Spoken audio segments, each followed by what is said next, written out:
Today I'm going to explain the movie Fear Street, Part 2, 1978, released in the year 2021. The movie begins, and we see that the story continues from where it left off in Part 1. A news anchor is taking the interview of Sheriff Goods, and he tells that 7 people have been killed so far. Another man is telling that all these murders are connected, and they all link back to Sarah Fear. In 1666, Sarah Fear was handed over by the locals, as she was accused of witchcraft. Ever since, she had been possessing people and using their bodies to kill people all around the town. This was a way for her to take revenge on the people. We see that in the last part, Dina had tied Sam, who was possessed, with a telephone wire. Now they must go to see C. Berman, who is the survivor of the Camp Nightwing massacre. She might be able to help them with the situation. Now we see C. Berman. She lives alone with a dog. In the last part, we saw that Sheriff Good put a note inside, says that it's happening again. This was C. Berman's house. She has the note with her on the table as she watches the TV. C. Berman has a lot of locks at the door, which make her feel safe. She also has a lot of alarm clocks in the house, and each clock has an alarm set for a different time. Her entire routine is set according to the alarms. She checks the locks again and again as the alarms ring. It has been 5,936 days since she has been living like this. As C. Berman is sleeping on the couch in her living room, someone tries to get inside her house. She hides her dog inside a closet, and a flashlight is seen on the windows.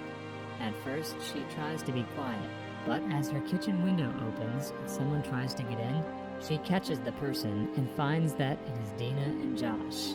Dina tells her that she called her before, and C. Berman remembers a voicemail in which Dina was asking her how she survived, and Josh was shouting from behind her that they're getting attacked by killers. They had brought Sam with them, and they seek help from C. Berman. As they take her out of the house and open the car trunk, C. Berman sees Sam, who is tied, and is shouting. She tells them that they need to leave right now, as they have no idea what they're getting into. Dina tries to insist C. Berman help them, but she refuses, as she herself is living her life filled with fear. Eventually, Dina succeeds in convincing her. They tie up Sam in the washroom, and then the 3 of them sit in the living room. C. Berman tells them about the day the massacre at Camp Nightwing happens, and she has a diary in her hand. The movie takes us to a flashback. Here we see that Ziggy Berman is tied with a rope, because she stole Sheila's money. She's tied to the same tree where Sarah Fear was hung. They start to torture her, but the camp's counselor, Nick Good, and Kurt get there. Nick Good is actually Sheriff Good, and his brother Will is also there. Everyone was calling Ziggy a witch because she believed in Sarah Fear. As Kurt is about to suspend Ziggy, Nick stops him. Next, we see Ziggy's sister, Cindy, as in C. Berman. She's working with her boyfriend, counselor Tommy. They are cleaning the outhouse, and Cindy is trying to clean a fungus-type thing but is not getting off. Then we see Alice and her boyfriend, Artie, having fun. Ziggy goes to the nurse, Ms. Mary Lane, and finds out that she is also obsessed with Sarah Fear. Ms. Lane is the mother of Ruby Lane. In the previous part, Ruby was the one who was possessed. Ms. Lane believed that her daughter, Ruby, was possessed by Sarah Fear. Everyone also thinks that she's crazy. Ms. Lane has a diary with her. It is the same diary that C. Berman had before the flashback. Here we get to know that Ruby Lane killed 7 people, and in the end, she died. The same happened with Ryan in the first part. Ziggy and Cindy do not get along together, and have absolutely opposite personalities. Cindy wanted to be perfect, just like the Sunnyvale, and Ziggy is just like Shadyside. As Cindy and Tommy are cleaning up the camp's mess, Ms. Lane comes into the mess.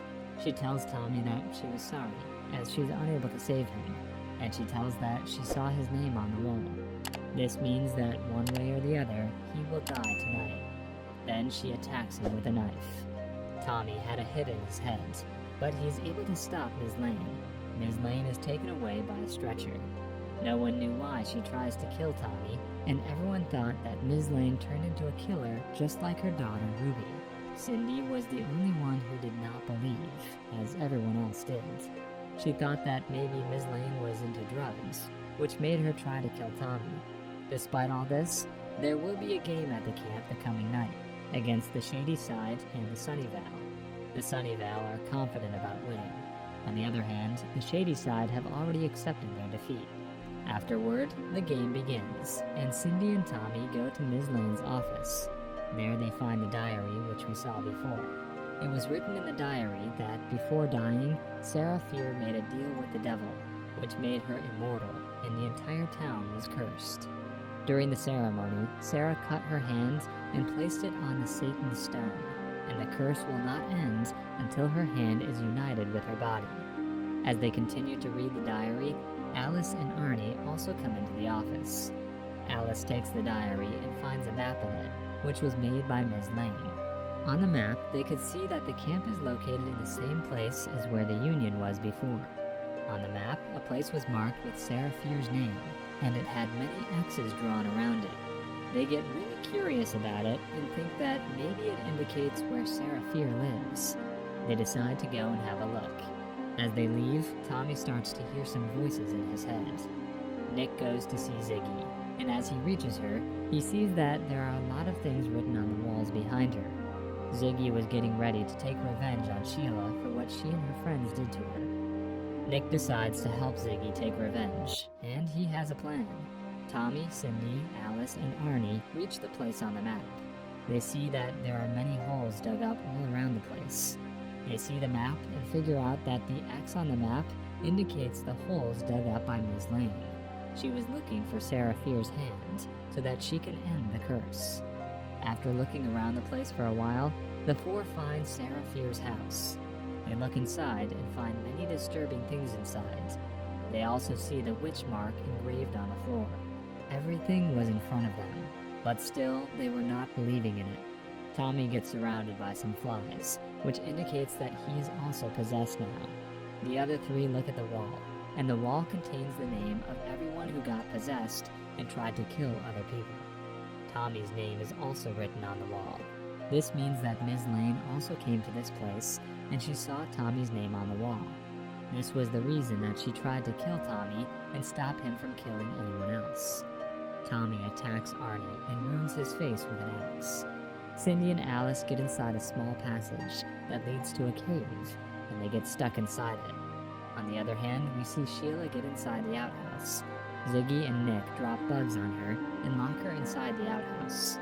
Back in the cave, Cindy is trying to look for a way out of the cave, but after walking for a while, she gets back to the place where she started from. They figure out that they're stuck inside the witch's mark, and after looking at the mark's structure on the map, they might have a chance to get out of there. Then we see Tommy as he reaches the camera. He sees Jeremy and kills him with just one strike of the axe. Nick and Ziggy see Jeremy's dead body, which scares them a lot. Back at the cave, Cindy and Alice reach the middle of the witch's symbol using the diary. There they see flies all around the place, and they also see a heart-like thing on the ground. Alice touches it and sees all the killers and dead bodies without eyes. She gets scared and tries to run, due to which she breaks her leg and falls on the ground. Nick gathers all the kids in the mess hall, and then he goes out with Gary to look for the rest of the kids. As they leave, Ziggy remembers that Sheila was locked in the outhouse, and she runs there to set her free. As she goes, she finds that Tommy had killed another girl called Joan. Then we see that Tommy kills 2 more little kids with the axe. These kids also belong to the Shadyside. As Ziggy reaches the outhouse to save Sheila, Sheila attacks her. Cindy and Alice see the same red fungus that Cindy was trying to clean at the outhouse. This means that they're near the camp. They follow the red fungus and reach under the outhouse. Inside the outhouse, Ziggy punches Sheila and knocks her out. Gary reaches the outhouse, and he and Ziggy hear voices of some people shouting. As they investigate, they find Alice and Cindy under the outhouse in a passage. As Nick is trying to save the kids, he finds many more dead bodies. He finds Kurt and tells him to take the kids on a bus and leave the camp. Meanwhile, Ziggy and Gary try to help Alice and Cindy by pulling them up using a rope. Tommy gets to the outhouse and kills Gary. Due to this, Alice falls back on the ground along with Gary's headless body. Now Ziggy is stuck with Tommy. Ziggy runs out of the outhouse, and she runs into Nick. They try to hide from Tommy, but he finds them. Tommy catches Ziggy, and Nick tries to save her, but he gets hit in the foot by Tommy's axe. Tommy leaves Nick lying there and runs after Ziggy. Ziggy gets near the bus in which the rest of the kids are leaving, but the bus leaves without her. Now, Nick, Ziggy, Alice, and Cindy are the only ones stuck in the camp, with a killer trying to hunt them down. Cindy looks in the diary and finds out that the underground passage also leads to the camp's mess hall. She leaves Alice there and goes to look for the other way out. Meanwhile, as Alice is all alone, she finds Sarah Fear's hand. Ziggy reaches the mess hall and turns on the music on the speakers in a loud voice so that Tommy cannot hear if she makes any noise. Tommy gets to the mess hall and Ziggy hides. She takes a knife in her hand and looks for an opportunity to attack Tommy. As she's about to attack Tommy, the music stops and Tommy turns toward her. She still stabs Tommy, which does not have many effects on Tommy. Tommy tries to choke her, and she uses a sack to cover his face and suffocate him. Ziggy falls to the floor, and now Tommy is about to kill her with the sack still covering her face. Cindy suddenly attacks Tommy from behind him and stabs him with a wooden stake multiple times, killing Tommy. As Tommy falls to the floor, the girls are still not sure if the nightmare is over. Alice also gets to the mess hall, and she brings along with her Sarah Fear's hand. Now they know that they can live the curse by putting the hand next to Sarah's body.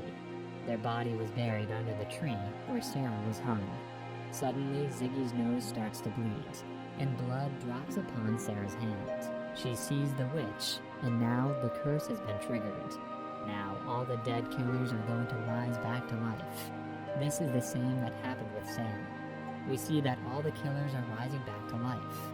As the girls decide to leave the place, Tommy comes and kills Alice. Cindy attacks Tommy and separates his head from his body, killing him again. Now they don't have much time left, as Ruby and the other killers are coming after them. They quickly go to the tree and start to dig for Sarah's body. They don't find anybody. Instead, they find a stone on which it is written that the witch will always remain alive. Cindy tells Ziggy that they're after her, as she dropped her blood on the hand. Ziggy runs away, and Tommy attacks Cindy, knocking her down to the ground. Ziggy is also caught by the other killers, and the killers kill them both and leave their bodies on the ground. Nick sees the girls on the ground, and he runs towards them. He tries to bring back Ziggy, and after trying for a while, he's successful. Ziggy is alive now, but Cindy has died. This means that Ziggy is C. Berman. The police come, and Tommy tells them that Tommy had gone crazy, and he tried to kill everyone. Despite knowing what had really happened there, Tommy did not tell anyone the truth. Since this day, Ziggy had been living alone like this. This whole story that Ziggy just told Dina and Josh helped them to realize that the curse will be lifted if they attach the hand to Sarah's body. They already know where the body is. They go to look for the hand in the Shadyside Mall where the recent massacre happened. The tree with which Sarah Fear was hung is still there inside the mall, and after looking for a while, they find the hand. Dina takes the hand near the body and puts it in its place. Then suddenly Dina starts to bleed from her nose, and a few drops of blood fall on her body. Then Dina wakes up back in time, inside the body of Sarah Fear, when she was alive. The story of what actually happened to Sarah Fear will continue in the next part. The movie ends here. Subscribe for more videos like this. Turn on the notification and leave a like to help the channel out. Thank you for watching.